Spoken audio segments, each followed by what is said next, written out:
Hello दोस्तों, नमस्ते, प्रणाम। मैं संजू यादव स्वागत करती हूँ अपने चैनल पे।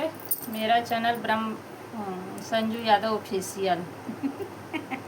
देखिए दोस्तों, मेरा चैनल बदल गया है, बार बार वही आ रहा है।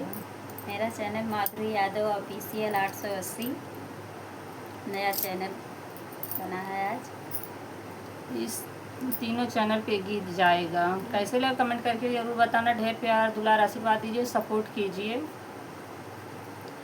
कैसे जयबू भोला बाबा के दुवरिया, बदरिया घेरे आवे नदी। कैसे जाबू भोले बाबा के दुवरिया, बदरिया घेरे आवे नदी। एक तो रहली हम अकेली, कौनो सखी न सहेली। एक तो रहली हम अकेली, कौनो सखी न सहेली। फुलवा तोड़ कैसे जाबै फुलवरिया, बदरिया घेरे आवे नदी। फुलवा तोड़े कैसे जाबै फुलवरिया, बदरिया घेरे आवे नदी। कैसे जाबै भोले बाबा के दुवरिया, बदरिया घेरे आवे नदी। कैसे जाबै भोले बाबा के दुवरिया, बदरिया घेरे आवे नदी।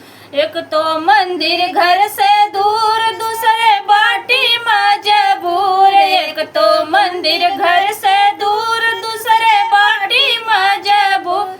तीसरे सास ससुर मोर खड़ा बदुवरिया, बदरिया घेरे आवे नदी। तीसरे सास ससुर मोर खड़ा बदुवरिया, बदरिया घेरे आवे नदी। कैसे जाबू भोला के दुवरिया, बदरिया घेरे आवे नदी। कैसे जाबू भोले बाबा के दुवरिया, बदरिया घेरे आवे नदी। कैसे जाबू भोले बाबा के दुवरिया, बदरिया घेरे आवे नदी। पियवा गैले देहरादून, चाहे बेले पत धतूर। पियवा गैले देहरादून, चाहे बेले पत धतूर। चिंता घेरे बाट निर्मल बसरिया, बदरिया घेरे आवे नदी। चिंता घेरे बाट